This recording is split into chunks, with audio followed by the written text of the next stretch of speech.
Oke, assalamualaikum warahmatullahi wabarakatuh. Perkenalkan, nama aku Muhammad Rafal Fauzan. 3 digit NIM terakhir aku 053 dari praktikum kelas B. Pada kali ini di sini aku akan sedikit menjelaskan terkait tentang modul intro pada mata kuliah praktikum sistem embedded. Oke, langsung saja daripada kita lama-lama kebanyakan basa-basi, langsung saja kita ke penjelasannya. Oke, apa sih yang pertama interrupt itu? Interrupt atau juga bisa dikatakan sebagai interupsi pada sistem embedded. Di sini kita pada percobaan kali ini kita menggunakan dua microcontroller, yaitu STM32 dan juga ESP32.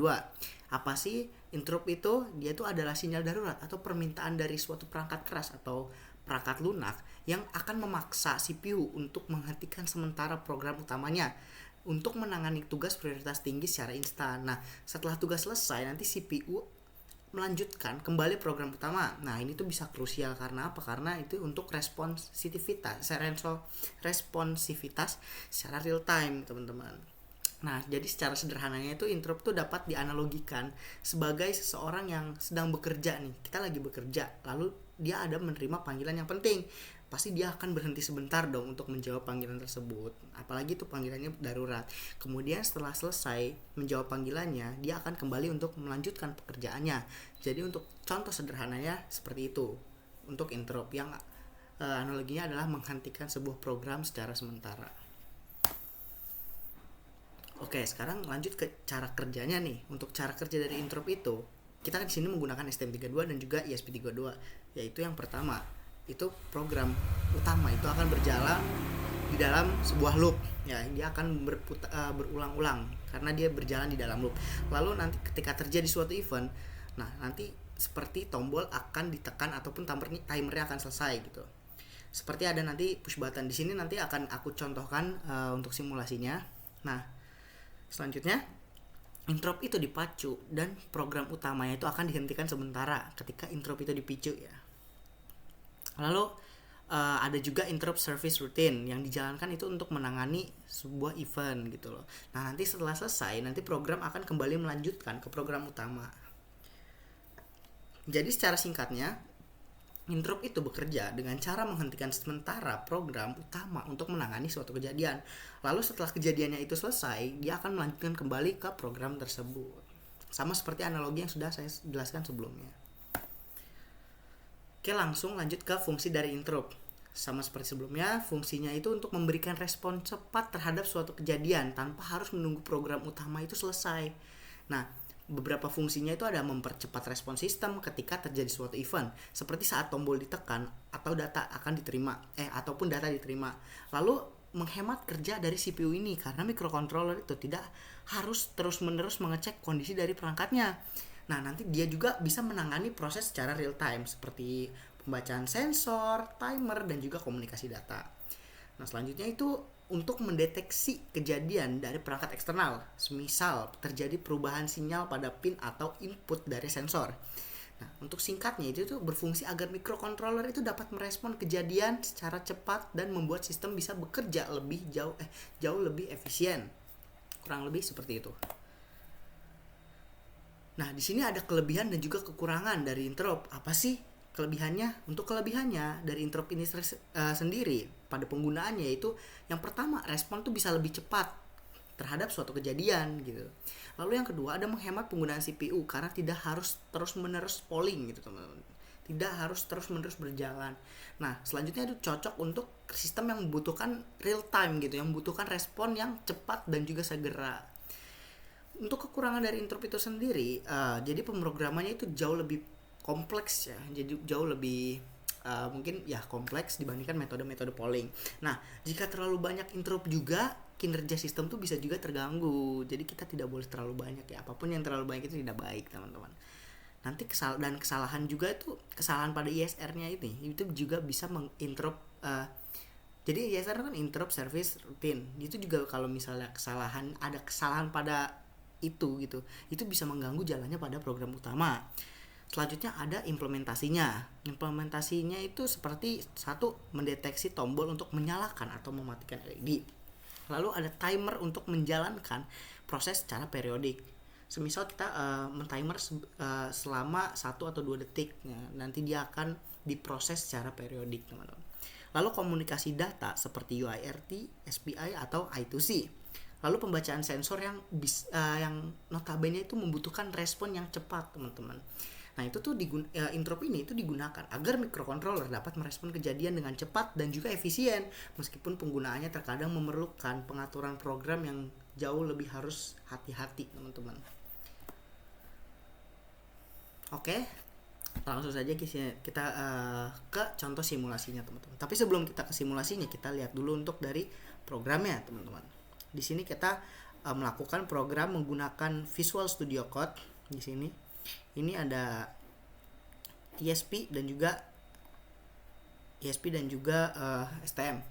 Di sini kita menggunakan Visual Studio Code dan juga platform I/O di sini. Lalu di sini ada Google Gemini AI untuk membantu kita dalam melakukan troubleshooting pada program. Semisal di sini program terdapat kesalahan, semisal ini dihapus seperti ini, dia kan pasti tidak akan terdeteksi karena salah.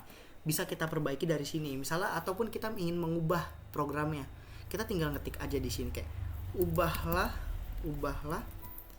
program tersebut menjadi apa, semisal seperti itu. Nanti tinggal kita enter saja dan dia akan keluar dan kita bisa pilih yang sekiranya itu cocok untuk kita. Lanjut.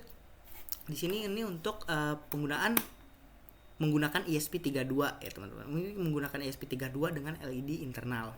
Di sini pada program pertama ini kita harus menambahkan ini ya, teman-teman. Menambahkan ini supaya bisa mendeteksi dari ESP-nya itu tersendiri. Kalau kita menambahkan ini, kita juga harus menambahkannya pada platform I/O, teman-teman, di sini. Supaya bisa terdeteksi dan bisa di-running. Di sini kita men-setting semua ini. Nah, ini untuk program-programnya kita memprogram. Dan di sini untuk menampilkan juga di LCD ya, teman-teman. Jangan lupa kita menampilkan juga nih di LCD nih. Di sini untuk di LCD-nya ada pin-pinnya nanti yang akan kita atur di sini. Ini untuk contoh programnya. Nah, di sini kita mengatur selama 2 detik, teman-teman ya. Jadi timer interruptnya kita setting selama 2 detik. Jadi 2 detik nyala, nanti 2 detik akan mati itu. Jadi dia akan menyala dengan selang waktu selama 2 detik, teman-teman. Langsung saja kita lihat contoh videonya ya. Ini untuk ini ESP32 yang internal dengan LED. Ini adalah Oke. Bisa kita lihat di sini saat kita menjalankan program ya, teman-teman. Kita upload. Nah, dia akan terlihat sukses di sini. Nah, kalau sudah kita lihat pada tampilan LCD, dia akan menampilkan count ataupun hitungannya. Seperti itu. Di hitungannya ini hitungannya berlaku selama selang 2 detik, teman-teman. Jadi selama selang 2 detik dia akan menghitung misalnya pada hitungan pertama dia on terlebih dahulu, hitungan kedua off gitu. Di sini hitungan keempat off, yang dimana LED-nya itu mati. Nah, nyala selama selang 2 detik. Dia on, dia off, itu sesuai dibaca oleh LCD-nya ini, teman-teman. Sedangkan untuk menampilkan ataupun melihat output dari LED-nya itu ada di yang ESP internal itu. Kurang lebih seperti ini. Kita langsung saja ke percobaan lanjutnya itu. Dan di sini yang kedua itu kita menggunakan LED eksternal, karena tadi kita menggunakan LED internal, sekarang kita menggunakan LED eksternal ya. Oke. Ini untuk LED eksternal untuk programnya. Untuk platform I/O-nya sama seperti yang sebelumnya sudah dilakukan. Oke. Di sini karena kita menggunakan LED dan juga button pin tambahan komponennya, jadi kita harus menambahkan hashtag define untuk pin push button dan juga pin LED-nya. Di sini kita menambahkan di pin 2 dan juga di pin 4, teman-teman. Seperti itu.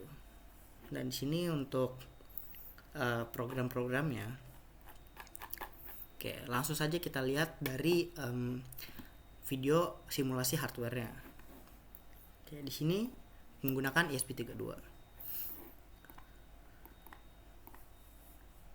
Oke, di sini masih kita upload. Kita tunggu mengkoneksikannya. Saat sudah sukses baru kita lihat untuk dari rangkaian kita saat menggunakan microcontroller dan juga pada modul interrupt ini. Nah, dia akan menampilkan seperti ini. Lalu untuk bisa mendeteksinya, kita perlu mengklik push button yang ada di sini, teman-teman. Nanti kita coba klik, kita coba tekan push buttonnya, maka dia akan terdeteksi seperti ini. Nah, jadi rising dan juga falling. Kenapa sih kita penggunaan rising dan falling? Rising itu berarti kita tuh yang dimaksud adalah lampunya menyala gitu, teman-teman. Sedangkan untuk falling itu lampunya kedip. Jadi pada itu saat kita mengklik itu sudah berapa kali sih lampu itu akan menyala gitu, dan berapa kali lampu itu akan mati gitu. Jadi kita men-settingnya seperti itu untuk penggunaan push buttonnya dan menggunakan LED eksternal seperti ini. Nah, jadi pada tekanan ketiga, jadi kita menekan 1, dia akan nyala tapi lanjut ke mati. Dia dengan selang 3 kali tekan gitu. Nanti kalau misal udah 3 kali tekan, tekanan ke selanjutnya yang keempat ini dia akan menyala. Begitu pun sebaliknya, teman-teman. Dia akan stay menyala, bukan nyala mati.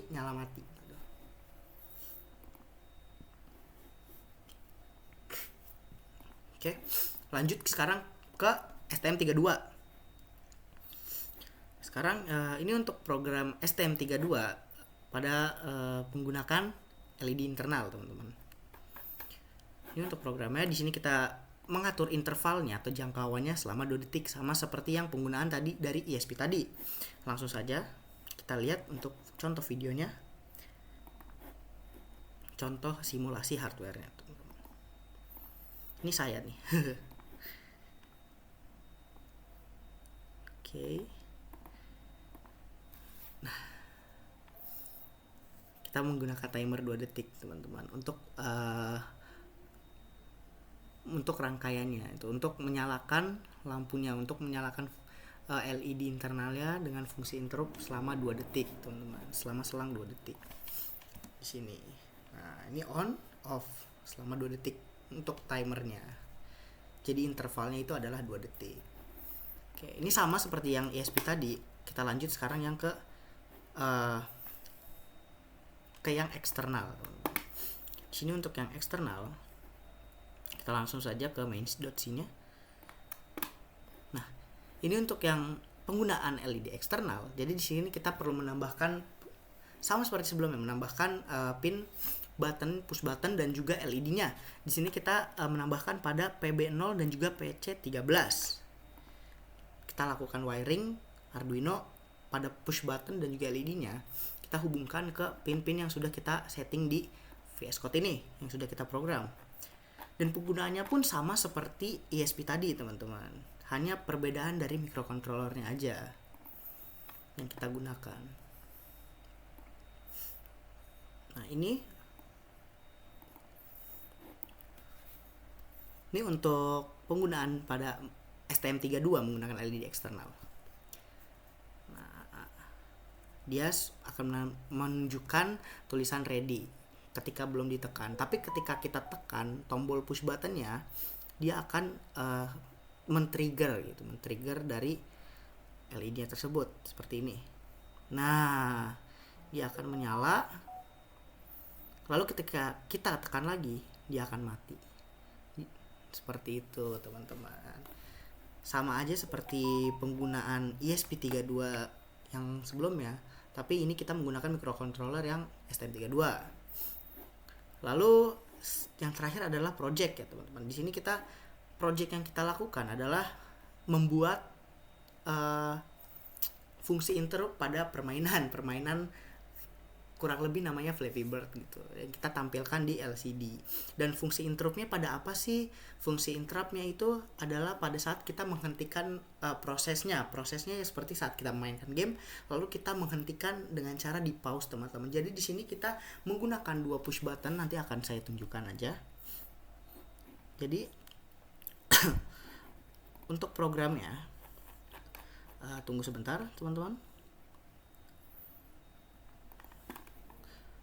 Kita tambahkan saja di sini. Sini untuk programnya, program yang kita gunakan untuk permainan Flappy Bird. Nah, Di sini kita menggunakan LCD dan juga push button untuk memainkannya, untuk men-triggernya. Kurang lebih untuk contoh simulasinya seperti ini ya. Nah, seperti ini teman-teman. Jadi untuk bisa memainkannya kita memerlukan push button, dan fungsi interrupt yang kita tambahkan, kita kreasikan yaitu adalah pada saat kita menghentikan programnya, yaitu saat kita mempause. Jadi saat kita bermain, semisal kayak ada panggilan penting atau apa, kita tinggal menghentikan prosesnya dengan push button kedua. Jadi push button yang pertama itu untuk memulai mainkan gamenya, dan push button yang kedua itu untuk fungsi interruptnya itu tersendiri, yaitu untuk menghentikan program tersebut supaya gampangnya adalah di pause teman-teman. Nah seperti tadi itu di pause teman-teman, ketika kita nge-pause dari gamenya tersebut dia akan berhenti gitu. Dan untuk memulainya lagi kita hanya perlu menekan tombol untuk men-triggernya, yaitu tombol pertama untuk memainkan, tombol kedua untuk menghentikan. Seperti itu teman-teman untuk contohnya. Nah, oke, mungkin sekian aja penjelasan dari aku. Kurang lebihnya aku meminta maaf karena di sini juga aku masih dalam proses pembelajaran, bukan yang sudah menguasai sepenuhnya tentang fungsi dari interrupt ini. Jadi kita sama-sama belajar di sini. Kurang lebihnya mohon dimaafkan. Sekian dari aku. Terima kasih sudah mau mendengarkan, sudah mau mendengarkan dan juga sudah mau menyimak penjelasan dari aku. Terima kasih. Wassalamualaikum warahmatullahi wabarakatuh.